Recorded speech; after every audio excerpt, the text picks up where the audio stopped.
Sotha. This may be my final lore topic for a while, unless I just get interested and talk about something else. But if I don't, then this may be the last one. Unless people just really, really, really like these, and I see that these are getting tons and tons of views, and people are actually asking me to keep talking about it, then maybe I may come back. Or I may just come back if I feel like it later on, if there's something else that I just get miraculously interested in talking about. But until that day, this may be our final one. Sotha. He's something of an enigma, in a reverse way to Vivek. Most of what we know about him comes from the newer lore, written by different people.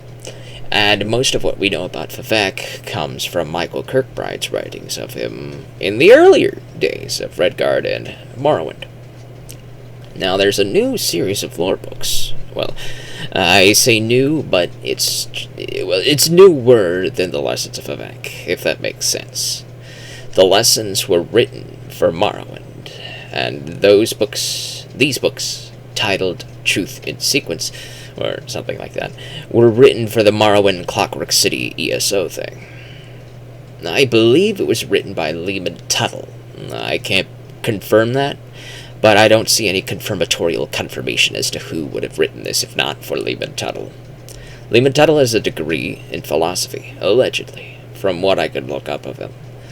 And the philosophies utilized for the Truths in Sequence seem to be derived from things such as Spinoza's determinism. Although, if you look at Sotha and his actions outside of the Truth in Sequence, and look more at his actions and less of what was written about him, he might be more of a fatalist. You see, unlike the sermons of Vivek, which were written by Vivek, the Truths in Sequence were written by someone else, so it's more of an outside-looking-in type of thing. It's someone else speaking for someone else. Someone else speaking for someone for that who they perceive as a deity. Someone speaking with the very forceful belief and faith that what they're purporting is truth. But you see, professment does not necessitate truth. It simply displays professment. What does that mean? Well, say you are in Morrowind. You're walking down the streets of Vivek City, and you are accosted by a salesman. He professes himself to be a great chef. You walk by him, and another mer, leaning against the wall, sneers, and he says, "That man is no chef. He's a barber." What do you know about the salesman to determine which he is? All you have are his words. You do not have his actions. And this other viewpoint, all you have are this mer's words, but no actions or evidence stating he is a barber and not a chef. So the salesman is either a barber or he is a chef, and it is up to you to determine which it is, by doing your own investigation into the matter.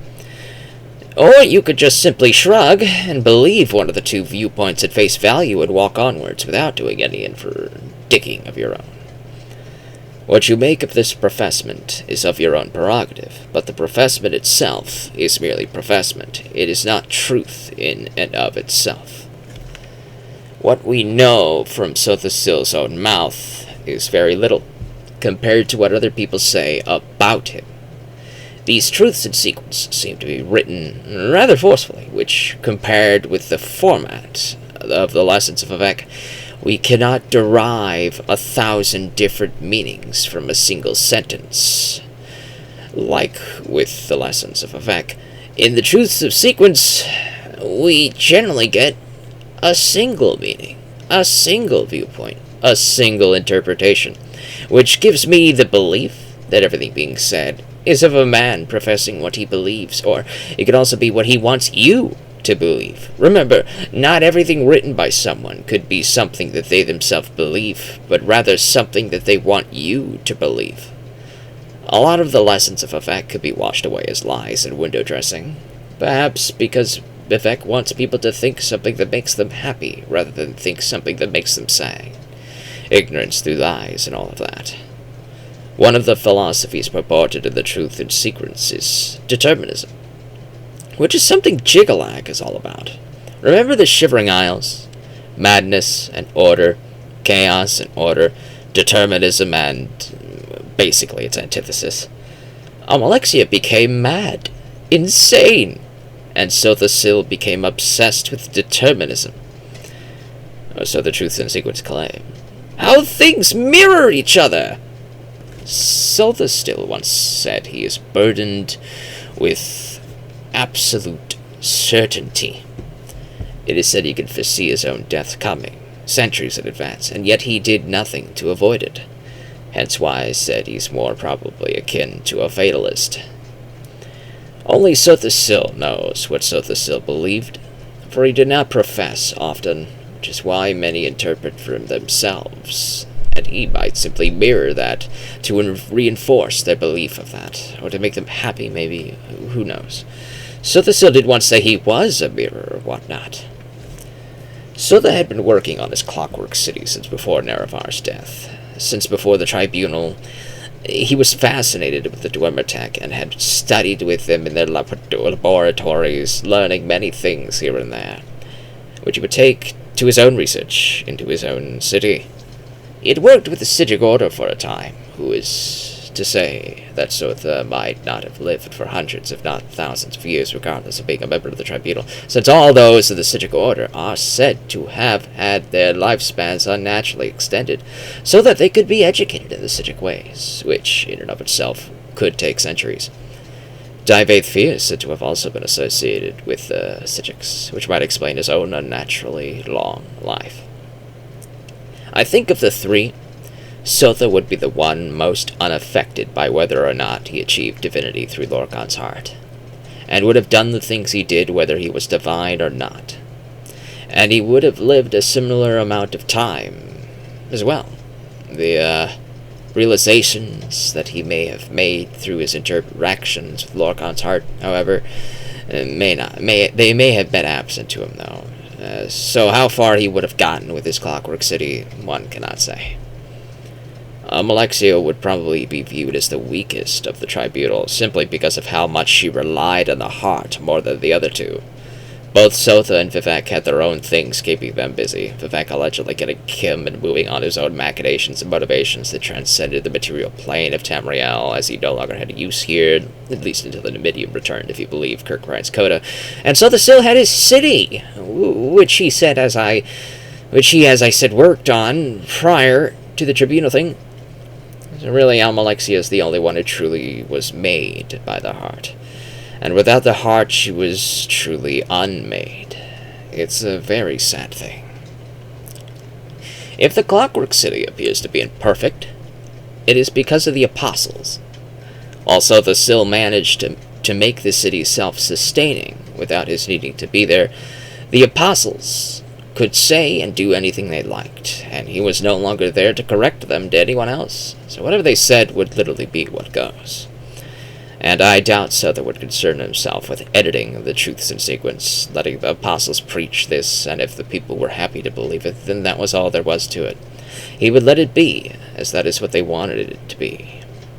Now, I'm not really going to get into too much detail about the truths in sequence, lore-wise, mythology-wise, but I will say it has some Gnostic stench to it, proclaiming Lorkhan to be a demiurge type being, the deceiver who lied to the Atata and made them think they existed on their own consciousness separate from Anu, whereas these sermons purported that everything came from Anu, and that Padme represents the nothing. How fascinating, when I derived that Vivek perceived Anu to be the nothing instead. I do like this, though. I like that these viewpoints are very different, almost fundamentally so. Nerevar had these three as his advisors, and if all three advisors had the same beliefs and agreed on everything, then Nerevar would only really need one of them, as they all had the same view. So to have three is to have three different viewpoints.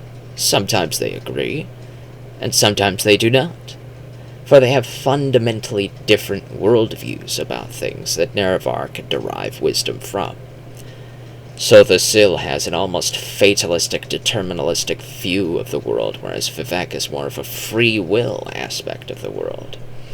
In a way, Sotha is correct, if we're going to get a little bit meta here. He is correct because all NPCs in a game behave in a deterministic manner, and that there is no free will to be had here. NPCs behave the way they are programmed to. Their dialogue will be whatever they were programmed to say, given any programmed stimuli they were programmed to react to. They have no free will. Everything is determined. Even Vivek is a programmed NPC in this way. Someone wrote his responses. Someone wrote his sermons for him, that person being Kirkbride. As much as Vivek may wish to break free of the restraints of this reality, he is technically trapped in that deterministic reality that is video game making. He can only do what he is written to do. In the end, he can only be Vivek. But where Vivek separates from Sotha is that free will can exist. You, the prisoner unbound, are not bound by determinism. Your actions are not bound by what anyone had programmed for you. You can do anything in any order. You could choose to do the main quest. You could choose not to. You could slay Vivek upon meeting him and locking your save file. You could choose to work with him and stop Dagoth. In you, the player character, there is no determinism. In you, the player character, there is free will. You are the answer that breaks Sotha determinism. It's why he made the Terraverse the prisoner unbound. It's why Vivek killed the Terraverse time and time again, because all those previous incarnations were not you. All those previous incarnations were not the player character. Sotha was indeed onto something, but unlike Vivek, he simply accepted what he found. Vivek chose to fight it. And Alma? Who knows? Maybe her set of lore books await us on the horizon to be written by a new lore master, to give us a new expansion for Morrowind and ESO for something else to do. Just make it consistent.